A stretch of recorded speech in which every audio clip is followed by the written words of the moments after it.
నా హృదయపూర్వకమైన వందనాలు. ఈ రాత్రి మన ధ్యానాంశము ఎఫెసీయులకు రాసిన పత్రిక 2వ అధ్యాయం. ఎఫెసీయులకు రాసిన పత్రిక 2వ అధ్యాయము 13, 14 వచనాలను నేను చదువుతాను. నాతో కలిసి అందరూ బిగ్గరగా చెప్పండి.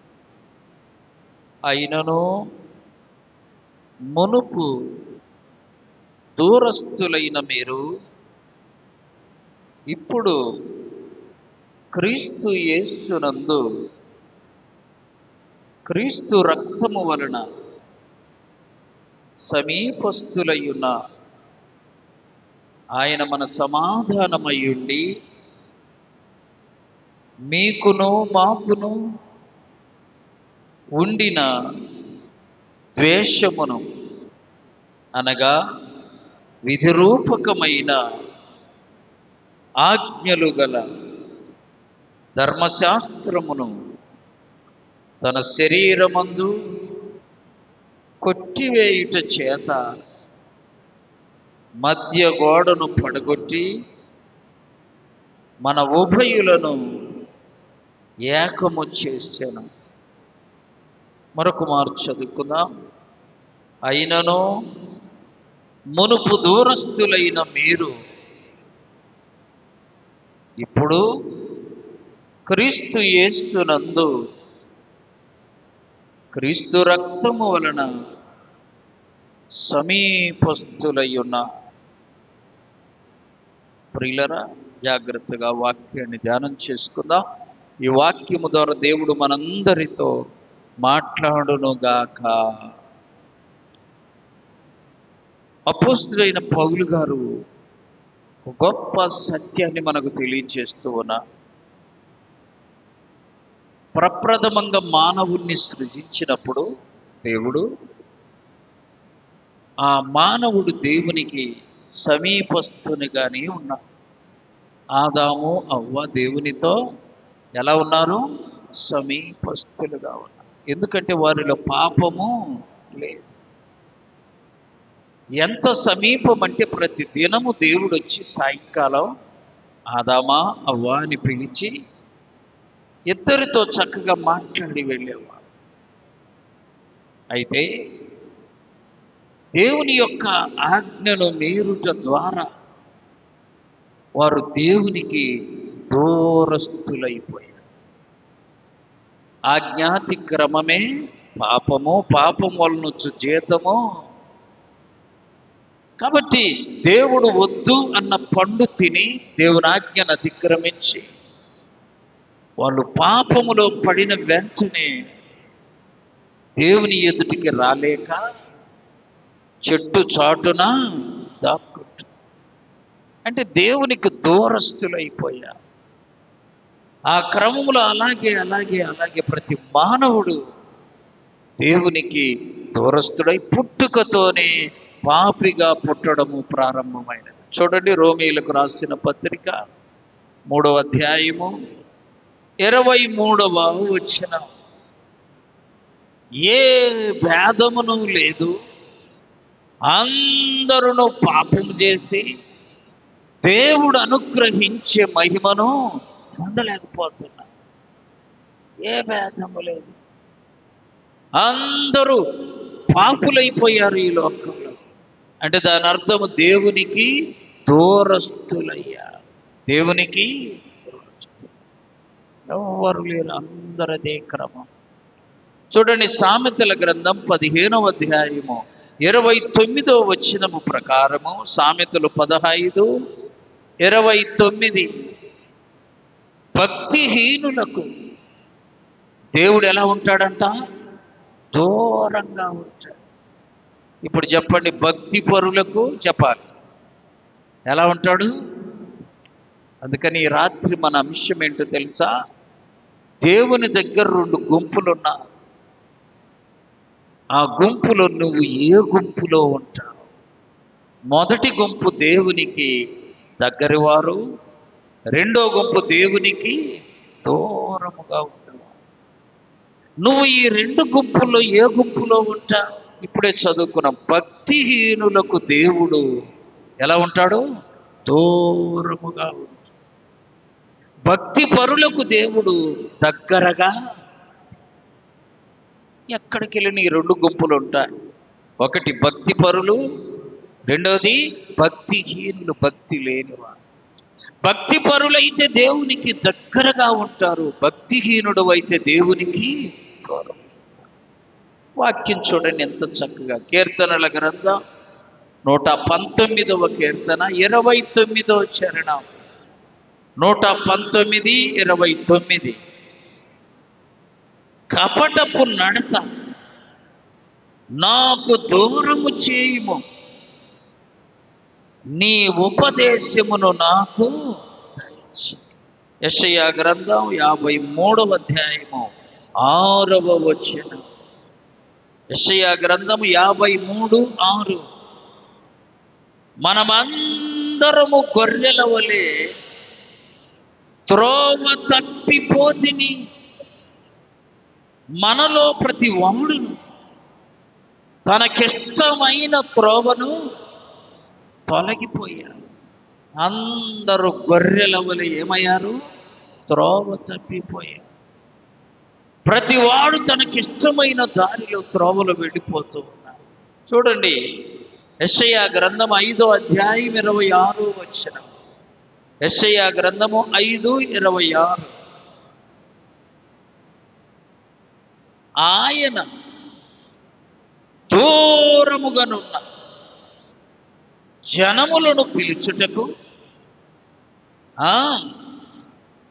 ధ్వజమునెత్తు. చూసారా? దూరంగా పోతా ఉన్నాడు మానవుడు. ఎంత దూరం అంటే రాను రాను సైతానికేమో దగ్గర, దేవునికేమో దూరంగా అయిపోతుంది. ఆలోచించాడు దేవుడు. తను రూపించిన మానవుడు, తను రూపమిచ్చిన మానవుడు, తను నిర్మించిన మానవుడు, తన శ్వాస నిశ్వాసనిచ్చినటువంటి మానవుడు దేవునికి దూరం అయిపోతా ఉన్నాడు. వాడిని దగ్గర చేయాలని దేవుడు ఆశించాడు. ఇప్పుడు మనకు కొంతమంది పిల్లలు ఉన్నారు, వాళ్ళలో ఒకడు దూరం అయిపోతా ఉంటే మనకెంతో బాధ. వాడిని ఎలాగైనా ఏమనుకుంటాం? మనము దగ్గరికి చేర్చుకోవటానికి ప్రయత్నము చేస్తాం. అలా ప్రయత్నం చేస్తూ చేస్తూ ఎంత త్యాగమైన ఒక తండ్రి, ఒక తల్లి కుమారుని కొరకు చేస్తారు. ఎంత త్యాగమైన. దేవుడు కూడా అంతే. దూరమైపోయిన దూరస్తునిగా జీవిస్తున్న ఈ మానవుణ్ణి సమీపస్తునిగా చేయడానికి ఆయన ఈ లోకానికి వచ్చాడు. ఆమేన్, ఆమేన్. యోహాను సువార్త చూడండి 3:16. దేవుడు లోకమును ఎంతో ప్రేమించెను, కాగా ఆయన తన ద్వితీయ కుమారునిగా పుట్టిన వాని యందు విశ్వాసముంచు ప్రతివాడు నశింపక నిత్య జీవము పొందునట్టు ఆయనను అనుగ్రహించు. దేవుడు ప్రవక్తలను పంపాడు ముందుగా. ప్రవక్తలు ఎలాంటి వాళ్ళో తెలుసా? అయ్యా దేవుని వైపు తిరగండి అయ్యా అని పెందల కడలేసి చెప్పారంట. ఎప్పుడు? అయినా ఇర్మియా గ్రంథంలో ఉంది, పెందల కడలేసి చెప్పినా నేను వినను అన్నాడు. చూసారా మానవుడి పరిస్థితి? ప్రవక్తలు వచ్చి చెప్పారు, వినలా. అనేక మంది ప్రవక్తలు బోధించారు, వినలా. చివరకు దేవుడే ఈ లోకానికి వచ్చాడు. యేసుక్రీస్తు పేరున అందరూ రక్షకుడు వెలసినాడిలోపల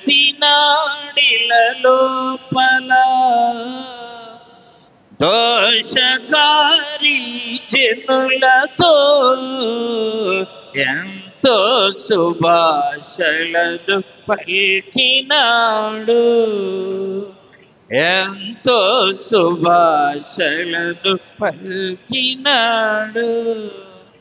చివరకు దేవుడే యేసుక్రీస్తు అనే పేరుతో ఈ లోకానికి వచ్చి ఆయన ఏమేం చేశాడో మనకు తెలుసు. వ్యాధిగ్రస్తులందరినీ బాగు చేశాడు. పాపులందరికీ పరలోకపు మర్మాలు బయలుపరిచాడు, బోధించాడు. తన యుద్ధ వచ్చు వారిని ఎవ్వరిని త్రోసివేసిన వాడు. అలాంటి గొప్ప కార్యాలు చేస్తుంటే అక్కడ కూడా 2 గుంపులు ఉన్నా. చూడండి, మార్కు సువార్త 1వ అధ్యాయము చివరి వచనం. 1వ అధ్యాయము చివరి వచనం 45వ వచనం. అయితే వాడు వెళ్ళి దానిని విస్తారముగా ప్రకటించుటకు, ఆ సంగతి ప్రచురము చేయుటకు ఆయన కీర్తి బాగా ఎక్కువైపోయింది. జనాలందరూ ఆయన వెంట వస్తారు. 3వ అధ్యాయం 1వ వచనం నుండి సమాజ మందిరములలో ఆయన మరలా ప్రవేశించగా అక్కడ ఒక ఓచ చేయగలిగిన వాడు ఉన్నాడు. అచ్చటున్నోళ్ళంట ఆయన మీద నేరం మోపాలని, ఆదివారమున బాగు చేస్తాడేమో ఆయన మీద నేరం మోపుదామని ఉన్నారు. చూసారా, ఉన్నోళ్ళందరూ ఒక గుంపు ఎవరు? వ్యాధిగ్రస్తులు. వ్యాధులు పోతాయేమని ఆయన దగ్గరికి వచ్చారు. దయ్యం పట్టిన వాళ్ళందరూ దయ్యాలు వదిలించుకోవటానికి ఆయన దగ్గరికి వచ్చారు. ఇంకొక గుంపు ఏందో తెలుసా? ఆయన ఆదివారము స్వస్థపరిస్తే ఆయన మీద నేరం మోపుదామని కొంతమంది. అక్కడ కూడా ఎన్ని గుంపులు ఉన్నాయి? 2 గుంపులు. ప్రియులారా, ఆయన వాళ్ళని అడిగాడయ్యా, ఇతడు ఓచ చేయగలిగి ఉన్నాడు, ఇతన్ని బాగు చేయాలి అనుకుంటున్నాను. అయితే మీరందరూ నాకెళ్ళి ఉరిమి చూస్తున్నారు కాబట్టి నేను ఒక ప్రశ్న వేస్తా, మీరు జవాబు చెప్పమన్నా. ఏమడిగాడో తెలుసా? విశ్రాంతి దినమున మేలు చేయుట ధర్మమా, కీడు చేయడం ధర్మమా, ప్రాణ రక్షణ ధర్మమా, ప్రాణహత్య ధర్మమా అని అడిగాను. వాళ్ళు అసలు జవాబు, ఇది ఎంత సింపుల్ అండి ఈ ప్రశ్న. అయ్యా, మేలు చేయటం మంచిదా, కీడు చేయడము? నోరున్నోళ్ళందరూ చెప్పొచ్చు ఒక జవాబు. ఏంటది? మేలు చేయడమే. అంతే కదా. ఇంకొక ప్రశ్న వేశాడు, ప్రాణ రక్షణ మంచిదా, ప్రాణాన్ని భక్షించటం మంచిదా అని అడిగి. ఏమి చెప్పొచ్చు జవాబు? ప్రాణ రక్షణే. అయితే అవ్వడేం చెప్పాలి అంటే వాళ్ళ హృదయములో ఇక్కడి దాకా ఆయన మీద ఏమనుంది? నేరం మోపుటకు వారి హృదయం అంత చెడుతో నిండి. ఎవరు జవాబు చెప్పాలి? ఇప్పుడు చిన్న పిల్లోని పిలిచి, అయ్యా మేలు చేయడం మంచిదా, కీడు చేయడం మంచిదా అంటే పిల్లోడు ఏం చెబుతాడు? మేలే చేయమంటాడు, కీడు చేయమని చెప్పాడు. కానీ వాళ్ళంట ఊరకున్నారు. దేని కోరుకున్నారు? ఏదైనా ఒక తప్పు చేస్తాడేమో ఈయన మీద నేరం మోపుతారు. ఇంకొక చోట రాయబడింది, మీ గొర్రె ఒకటి ఆదివారం గుంటలో పడింది, పైకి తీస్తావా తీయవా? ఆదివారం కదా, గుంటలో పడ్డ తీయకూడదని ఉంచుతావా, అలాగే బయటికి తీస్తావా అని అడిగి. దానికి కూడా జవాబు ఎంత? వారి హృదయంలో కుట్ర, అసూయ, ప్రభువు మీద ద్వేషం. ఇలా ఉంటే ప్రభువుని బాగు చేశాడు కాబట్టి బాగు చేసే ప్రభు యొద్దకు జనాలందరూ వస్తారు. చూడండి, లూకా సువార్త 21వ అధ్యాయం 38వ వచనం. లూకా 21:38. ప్రజలందరూ ఆయన మాటలు వినడానికి దేవాలయములో ఆయన దగ్గరికి పెందల కడ వచ్చెను. ఎప్పుడు వస్తున్నారా? మనలాగా కాదని చెప్పండి. మనలాగా కాదులే, వాళ్ళందరూ ఎట్టొస్తున్నారు? పెందల కడ వస్తున్నారు. ఆ ప్రజలను చూసి శాస్త్రులు పరిచయులకు ఇంకా అసూయ పెరిగిపోతావు. వాస్తవంగా ప్రజలందరూ ప్రభు దగ్గరికి వస్తుంటే వీళ్ళేమో ఆయన చేసే మంచి కార్యాలలో తప్పుంటే పట్టుకొని నెపము మోపుదామని చూస్తున్నారు. ఎంత ఆశ్చర్యమో చూడండి ప్రియులారా. వీళ్ళందరూ ఆయనకు దూరస్తులు. ఆమె ఆమె నువ్వు మందిరానికి వచ్చావు, మందిరములో కూడా ప్రభువును ఆరాధించకపోతే, హృదయపూర్వకంగా ప్రభువును ప్రార్థించకపోతే, స్తుతించకపోతే నువ్వు కూడా దేవునికి దూరస్తుడి. తెలుసా, కొంతమంది ప్రారంభము నుండి చివరి దాకా అట్లా కూర్చొని వెళ్ళిపోతారు. ఏం లాభం? స్తోత్రమన్నా చెప్పరు, ఆత్రమన్నా చెప్పరు, ఏది చెప్పరు జవాబు. ఏం లాభం? ప్రభు సన్నిధిలో ఆయనను స్తుతించే వారముగా ఉన్నారు. అలా దూరస్తులుగున్న మానవుణ్ణి దేవుడు ఏం చేయాలనుకున్నాడు తెలుసా? సమీపస్తునిగా. అందుకొరకు ఆయన ఈ లోకానికి వచ్చి ఆయన యొక్క పరిశుద్ధ రక్తము ద్వారా, ఇప్పుడు మనం చదువుకున్న ఎఫెసీ 2:13 చదవండి ఒకసారి. 2:13 చదువు. క్రీస్తు యేసునందు ఆయన రక్తము వలన మనం ఇప్పుడు సమీపస్తులం. పాపము కడిగి వేసుకున్న ప్రతి ఒక్కరూ దేవునికి ఎలా ఉన్నాడు? సమీపస్తుడవుతాడు. పాపం చేసే ప్రతి ఒక్కడు దేవునికి దూరస్తుడవుతాడు. ఈ రాత్రి నువ్వు ఆలోచించాలి, నువ్వు దూరస్తునిగా ఉన్నావా, సమీపస్తునిగా? సమీపస్తునిగా ఉండాలంటే యేసయ్య రక్తములో నువ్వు కడగబడాలి. యేసుక్రీస్తు ప్రభు యొక్క రక్తములో కడగబడి ఆయనకు భక్తి కలిగిన వ్యక్తిగా నువ్వు జీవిస్తూ ఉంటే నువ్వు ఆయనకు సమీపస్తుడివి. చూడండి వాక్యములో ఆదికాండం 12వ అధ్యాయము 3వ వచనం. ఆదికాండం 15:12-3 చదువు, తీసి చదువు. నిన్ను ఆశీర్వదించు వారిని ఆశీర్వదిస్తా. ఇప్పుడు మనం అందరము అబ్రహాము సంబంధులం కాబట్టి అబ్రహామును దేవుడు ఏం చేశాడు? ఆశీర్వదించాడు. నువ్వు నేను ఆశీర్వాదం పొందడానికే ఈ భూమి మీద అర్హులముగా జీవించాలి, కానీ శాపం పొందడానికి జీవించకూడదు. అనగా దేవునికి సమీపస్తునిగా బ్రతకాలి, కానీ దూరస్తునిగా బ్రతకూడదు. ఆయన నిన్ను, నన్ను, మనలందరినీ ఆయన యందు విశ్వాసముంచు ప్రతి వానిని ఆ రక్షణ భాగ్యము పొందుకొనులాగా ఆయన ప్రతి వాని కట్టి ధన్యతనిచ్చాడు. చూడండి వాక్యములో కీర్తనలు 85వ కీర్తన 9వ చరణం.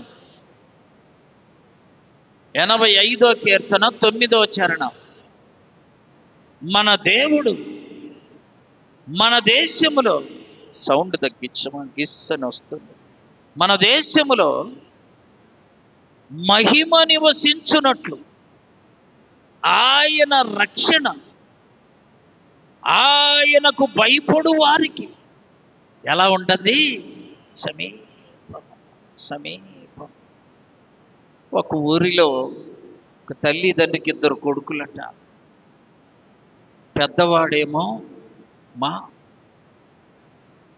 వారము మాంసపు కొట్టు, మాంసం కోసే వ్యాపారం, మాంసపు కొట్టు. రెండో వాడేమో ఊరూరు తిరిగి వాక్యం చదువుతాం. నిజమైందా? సాయంకాలానికి ఇంటికి వచ్చి ఈడు అంటాడట, మా అన్న పరలోకం పోడు, నేను మాత్రమో పరలోకం పోతా. ఎందుకయ్యా అంటే వారానికి 4-5 జీవుల ప్రాణాన్ని తీస్తున్నాడు, నేనేమో వాక్యం చెప్పి వస్తాను. వీళ్ళిద్దరికి మధ్యలో అటొకిళ్ళు ఇటొకిళ్ళు మధ్యలో తల్లిదండ్రులు ఉంటే, ఈ రెండో వాడు ఊరంతా తిరిగి వాక్యం చెప్తాడంట, కానీ తల్లికి కానీ తండ్రికి కానీ అంత గంజి పోసినోడు. మళ్ళీ ఏం చదువుతున్నాడు? వాక్యం చెప్పొస్తాడు. అంతటి తూరుకోట్ల నేను పరలోకం పోతా కానీ మా అన్న పరలోకము. ఒకరోజు అడిగిందంటాడు భార్య, ఆ రెండో వాని భార్య, అయ్యా పొద్దాక అట్లా అనమాక, మనం ఎవరం తీర్పు తీర్చడం, నువ్వెందుకు అలా అంటున్నావంటే, లేదు లేదు, రోజుకు 5-6 జీవుల్ని ఏం చేస్తుండో ప్రాణం తీస్తున్నాడు, నరకానికి వెళ్తాడు. చూడండి, మొత్తానికి కొద్ది రోజులకు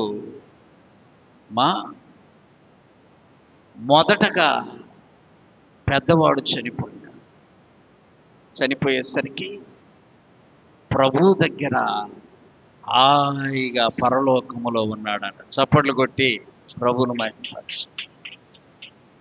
ఇంకా కొద్ది రోజులకు చిన్నోడు కూడా చెప్పండి చనిపోతారు కదా, చనిపోతారు, డైరెక్ట్గా నరకంలోకి పోతాడు.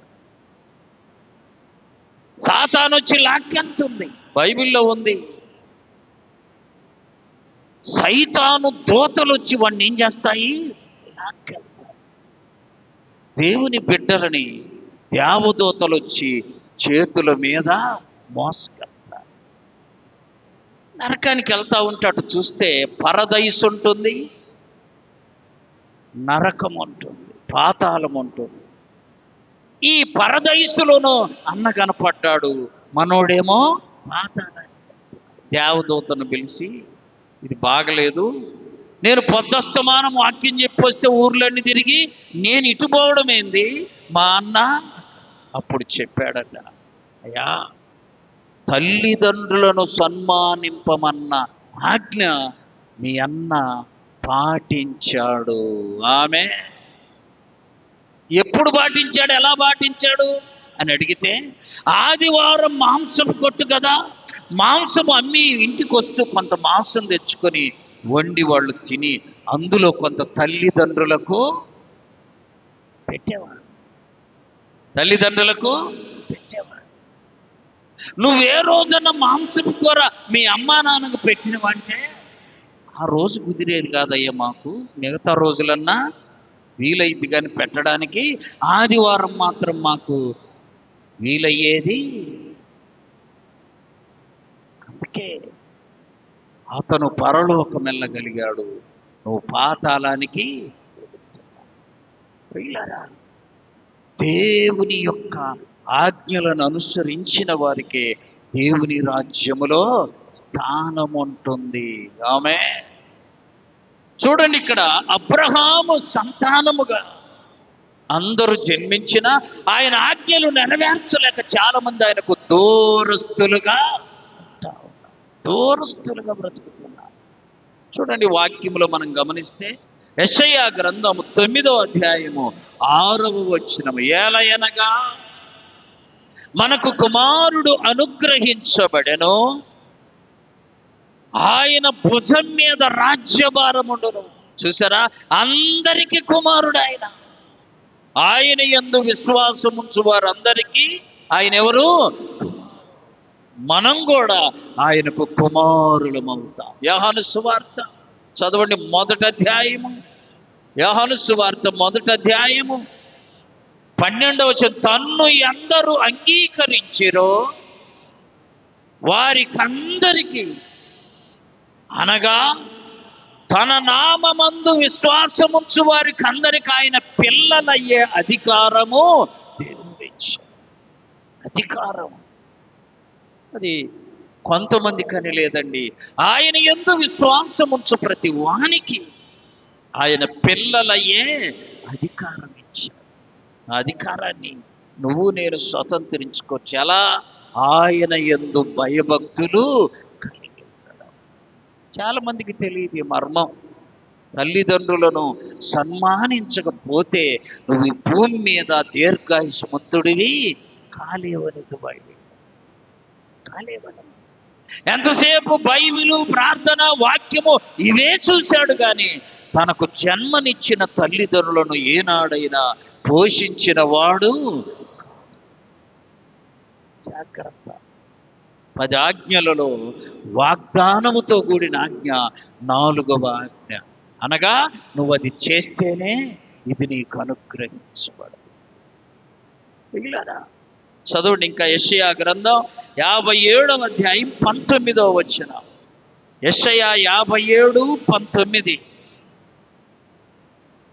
వారిలో కృతజ్ఞతాబుద్ధి పుట్టించుచు దూరస్తులకును సమీపస్తులకును సమాధానము సమాధానము అని నేనే వారిని స్వస్థపరుస్తాను. మీకు తెలుసు కదా, దేవునికి దూరంగా బ్రతికే వాళ్ళకి సమాధానం ఉండదు. ఏముండదు? నెమ్మది ఉండదు, శాంతి ఉండదు, వారిలో ఏమాత్రము సంతృప్తి ఉండదు.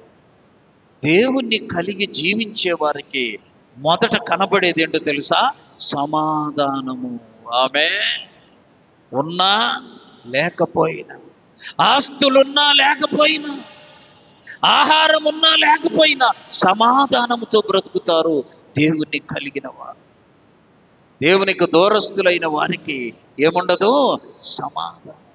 సమాధానం ప్రియులారా, ఈ సమాధానం యేసుక్రీస్తు ప్రభువునందే. చదవండి ఎఫెసీయులకు రాసిన పత్రిక 4వ అధ్యాయము 4-6 వచనం. ఎఫెసీ 4:4. శరీరము ఒక్కటే, ఆత్మయు కూడా ఒక్కడే. ఆ ప్రకారమే మీ పిలుపు విషయమై దేవుని యందు నిలిచి ఉండుటకు పిలువబడితే ప్రభు ఒక్కడే, విశ్వాసం ఒక్కటే, బాప్తిస్మం ఒక్కటే, అందరికి తండ్రి అయిన దేవుడు కూడా ఒక్కడే. కానీ దేవుని మాట వినక, దేవుని దగ్గరకు రాలేక, దేవుని సమాధానాన్ని పొందుకోలేని వారైపోతున్నారు చాలామంది. వీళ్ళందరూ దేవునికి దూరస్తులైపోతున్నారు. వీళ్ళరా ఈ రాత్రి అదే అధ్యాయం 6వ వచనం చదవండి. 4వ అధ్యాయం 6వ వచనం. అందరికీ తండ్రి అయిన దేవుడు ఒక్కడే, ఆయన అందరికి పైగా ఉన్నవాడై అందరిలోనూ వ్యాపించి అందరిలో ఉన్నాడు. ప్రియులారా, అందరిలో ఉన్నాడు. ఇంకా వాక్యం బాగా అర్థం కావడానికి మనకు లూకాసు వార్తలో తప్పిపోయిన కుమారుడు ఉన్నాడు. తప్పిపోయిన కుమారుడు. ఇతడు ఇంటి నుండి వెళ్ళిపోయినది మొదలట. తండ్రి ప్రతిదినం ఆ మిద్దె మీదకి ఎక్కి కొడుకు కొరకు ఏం చేస్తుండోడంట? చూస్తా ఉండేవాడు. ఒకరోజు కాదు సుమా, ప్రతిదినం నా కుమారుడు తిరిగి మరలా వస్తాడేమోనని ఆ కుమారుని కొరకు చూస్తూ ఉండేవాడట. చూస్తూ ఉండబట్టి ఒక దినాన వస్తూ ఉండగా బైబిల్లో రాయబడింది, వాడింకను దూరముగా ఉండగానే తండ్రి వానిని చూసి కనికరపడి, వాస్తవంగా అమ్మా ఇంట్లో ఉన్నోడికి కొడుకు వచ్చేది కనబడనే. ఎక్కడున్నాడేనా? ఇంట్లో లేడు. కుమారుడు వెళ్ళిపోయినది మొదలు పైనుండి చూస్తా ఉన్నాడు. చూసి కుమారుడు వస్తుంటాడు, ఇంకా దూరముగా ఉండగానే పరిగెత్తుకుంటూ వెళ్ళాడు. పరిగెత్తాల్సింది ఎవరు? అమ్మా తండ్రిని చూసి కొడుకే పరిగెత్తాలి, అంతే కదా. కానీ కొడుకుని చూసి తండ్రి పరిగెత్తాలి. దేవుని ప్రేమ అంత గొప్పది. దేవుని ప్రేమ అంత గొప్పది. మన శరీర సంబంధులందరినీ ఒక పక్క ఆ ప్రేమ పెట్టి దేవుని ప్రేమ మరొక పక్క పెడితే వీళ్ళందరి ప్రేమ కూడా దేవుని ప్రేమకు కొంచెము కూడా సాటి రాదు. వాడింకను దూరముగా ఉండగానే పరిగెత్తి వెళ్ళి వాని మెడ మీద పడి ముద్దు పెట్టుకున్నాడు. ఆమె ఇప్పుడు చెప్పాలి, ఎక్కడి నుండి వస్తున్నాడు మనోడు? పందుల మేపి. పందుల మేపొచ్చేవాడి కాడ ఏం వాసన ఉంటుంది అమ్మా? స్ప్రే ఉంటుందా? ఉండదు. అసహ్యమైన వాసన. తండ్రికి వాని అసహ్యమైన వాసన పట్టల. నా కుమారుడు వచ్చాడన్న ఆనందమే సరిపోయి వెళ్ళి వాడి మెడ మీద పడి ముద్దు పెట్టుకున్నాడు. ఎందుకో తెలుసా? దూరస్తునిగా ఉన్న కొడుకు ఇప్పుడు ఏమయ్యాడు? సమీపస్తుడయ్యాడు. చప్పట్లు కొట్టి ప్రభువును మహింపరచు. అందుకనే ప్రభు యొద్దకు వచ్చే ప్రతి బిడ్డను దేవుడు ఈ రీతిగానే హత్తుకుంటాడు. ఆమె అందుకనే యేసు ప్రభు అన్నాడు, నా యొద్దకు వచ్చు వానిని నేను ఎంత మాత్రమో త్రోసివేయడానికి దగ్గరికి తీసుకుంటాడు. మెడ మీద పడి ముద్దు పెట్టుకొని ఇంకా అంటాడంట, ప్రశస్త్ర వస్త్రములు తెచ్చి వీనికి కట్ట. ఎక్కడున్నాయి ప్రశస్త వస్త్రాలు? గొప్ప దైవజనుడు రాశాడు ఒక పుస్తకంలో. ఏమని తెలుసా? వాడు ఇంటి నుండి వెళ్ళిపోయింది మొదలు వాడి వస్త్రాలను ఆయన భద్రంగా దాచిపెట్టాడు. పడేసినోడు అలా వస్త్రాలను భద్రంగా పెట్టి చదువుతున్నాడు. ముందు వీడి వస్త్రాలు మార్చాలి. ఎందుకని? వస్త్రం అసహ్యమైన కంపుతో అపరిశుద్ధతతో నిండిపోయి వస్త్రాలను మార్పించి ఇంకా చదువుమా. చూసారా? అంతకుముందు ఉంగరము, పందులు గాయడానికి తగిన చేతి కర్రుంది కానీ చేతికి ఉంగరము పెట్టు. పిల్లరా, ఒకవేళ నువ్వు ఎప్పటి వరకు దేవునికి ఇంకా దూరంగా ఉన్నావు, అయ్యా లేదు ప్రార్థనకు వస్తున్నా, అప్పుడప్పుడు ప్రార్థన చేస్తున్నా. ఈ మధ్య ఒక సహోదరి అన్యులు వాళ్ళు ప్రభువు నమ్ముకుని, అమ్మ ప్రార్థన చేస్తున్నావా అని అడిగితే అంటుంది, బయటికి వెళ్ళేటప్పుడు జీసస్ అనుకొని వెళ్ళిపోతాను. అదేం ప్రార్థన? జీసస్ అనుకొని వెళ్ళిపోతాను. మరి బైబిల్ చదువుతున్నావా? బైబిల్ ఉంది కానీ నేను ఎప్పుడు దాన్ని బైబిల్ పట్టుకుంటా కానీ బైబిల్ని ఎప్పుడు పట్టుకుంటే ఎలామో? నీలో ఉన్న పాపపు వ్యాధి పోవాలంటే ట్యాబ్లెట్ పట్టుకుంటే పోయేది. ఆ ట్యాబ్లెట్ నువ్వేం చేయాలి? వేసుకోవాలి. వాక్యం పట్టుకుంటే పోదు. వాక్యాన్ని ఏం చేయాలి? చదవాలి. దేవుడు చూశాడు. ఎక్కడో పుట్టినటువంటి ఆ సహోదరిని మంచి వేరే దేశం తీసుకెళ్ళి మంచి ఉద్యోగం, మంచి జీతం, ఎప్పుడన్నా బైబిల్ చదువుతాడు, చదవ. ఒకరోజు అనుకోకుండా ఇక్కడ నుండి ఈ తలకు ఇక్కడికి మధ్యలో గుండుండేది, ఇక్కడ భయపడమాకండి, ఇక్కడి నుండి ఇక్కడికి మధ్యలో విపరీతమైన నొప్పి వచ్చింది. నొప్పి వస్తే అన్ని చోట్లకి వెళ్ళి స్కానింగ్లు అన్ని పరీక్షలు చేపించరు, జబ్బేమి. దేవుని ప్రణాళిక ఎంత గొప్పదో తెలుసా? ఇంకొకళ్ళ ద్వారా ఆమెకు నా నెంబర్ ఇచ్చారు. ఎవరో నెంబర్ ద్వారా నాకు ఫోన్ చేసి, అంకుల్ ఇలా నొప్పి వస్తుంది, పరీక్షలు చేస్తే ఏమీ లేదు, కానీ ప్రార్థన అంటే నమ్మకం ఉంది, ప్రభు అంటే ఇష్టమే, బైబిల్ కూడా మా ఇంట్లో ఉంది, కానీ నాకు ఈ నొప్పి ఎందుకు వస్తుందో? ప్రార్థన చేస్తే ఒక సాతాను ఆమెని ఏం చేస్తాడో తెలుసా? కుతిక పట్టుకుని నొక్కడానికి ప్రయత్నము చేస్తాడు. కుతిక ఇలా పట్టుకొని అలా చంపడానికి ప్రయత్నం చేస్తావు. వెంటనే చెప్పి ఆమెకు దానికి విరుగుడు ఎలా అని అడిగితే చెప్పా, ఇంతవరకు బైబిల్ ఎప్పుడన్నా చదివా? బైబిల్ ఉంది కానీ నేను ఎప్పుడూ లేదు. ఈ రోజు నుండి బైబిల్ చదవడము ప్రారంభించుము. చప్పట్లు కొట్టి ప్రభువును మహిమపరచు. రెండోది, ప్రార్థన ఎప్పుడన్నా చేసామో జీసస్ అనుకొని వెళ్ళిపోతాను అనుకో. అలా కాదమ్మా. యేసు ప్రభువా, నన్ను రక్షించుకున్నావు, నువ్వేంటో నాకు తెలుసు, నువ్వు రక్షకుడివి అని నీకు వచ్చిన భాషలో ప్రార్థన చేసుకో. నీకు నొప్పి ఎక్కడుందో, ఎంత బాధ ఉందో అదంతా ప్రభువుకు చెప్పుకో. ఇలా రోజుకు 3 మార్లు ప్రార్థన చేసుకోమని చెప్తే ఆ సహోదరి ప్రార్థన ప్రారంభిస్తే ఇప్పుడు ఆ నొప్పి కాస్త పోయింది. చప్పట్లు కొట్టి ప్రభువును మహిమపరచండి అంటుంది. నాకు ఎవరు చెప్పలేదు అనుకోదు, కాబట్టే దేవుడు నా ద్వారా చెప్పించాడు.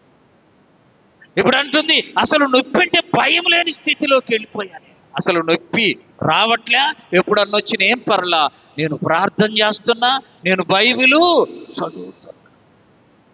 అలా ఆశతో ఆమె ఇప్పుడు సాతానును జయించింది. ఆమె సాతానును మునుపు దేవుని బిడ్డను అనుకుంటుంది, కానీ దేవునికి ఎలా ఉంది? దూరంగా. ప్రార్థన చేసుకుంటున్నాను అనుకుంటుంది, కానీ అది నిజమైన ప్రార్థన. ఇంకా ఏం చెప్పింది తెలుసా? ఎవరన్నా టెంపుల్ గుళ్ళు కనపడితే ఏదో మా దేవుడి పేరు ఒకసారి అట్లా అనుకుంటాం కదా, అట్లా అనుకున్నాను నేను. అది తప్పమ్మా.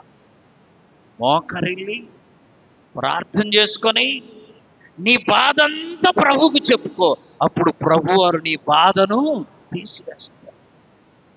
వీళ్ళారా, కొంతమంది మనలో మేము బాగానే ఉన్నాం, బాగానే ప్రార్థన చేసుకుంటున్నాం. అలా కాదు.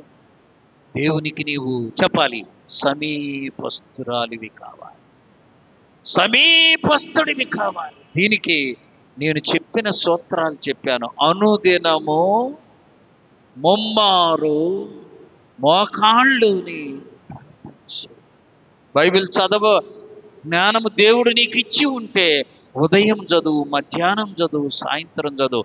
కనీసం ఉదయం సాయంత్రమైన బైబిల్ చదువు. అయ్యా బైబిల్ చదువుతున్నాము, ప్రార్థన చేస్తున్నాము, కానీ ఇంకా మా సమస్య పోలే.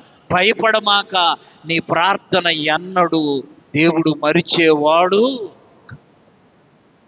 నీ ప్రార్థన ఎక్కడికి పోదు, ఎక్కడికి ఏదో ఒక దినాన దేవుడు నీకు నువ్వు అనుకున్న దానికంటే గొప్ప మేలును చేయునుగాక. ఇప్పుడు ఆమె జీసస్ అని అనుకున్న మాటే ఆమెను రక్షించింది ప్రియులారా.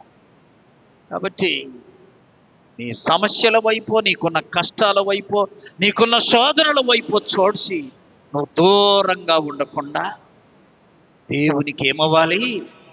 సమీపస్తుడివి కావాలి, సమీపస్తురాలివి కావాలి. తద్వారా దేవుడు నీ జీవితంలో తప్పనిసరిగా కార్యాన్ని సఫలము చేయునుగాక. చాలా మందికి ఉండే అనుమానం ఏంటంటే, ప్రార్థన చేస్తున్నాం, సమస్యలు బావట్లే. నీ ప్రార్థన ఎక్కడ వ్యర్థమై, నీ ప్రార్థన అంతా దేవుని సన్నిధిలో ఉంటుంది. ఏదో ఒక దినాన ఆయన నీ ప్రార్థనకు జవాబు ఇస్తాడు. కాబట్టి ఆయనకు మనము సమీపస్థులముగా జీవించి ఆయన కృపను పొందుకుందుముగాక. అట్టి కృప పరిశుద్ధాత్మ దేవుడు వాక్యమైన మనందరికీ దయచేయునుగాక. ప్రార్థన చేసుకుందాం.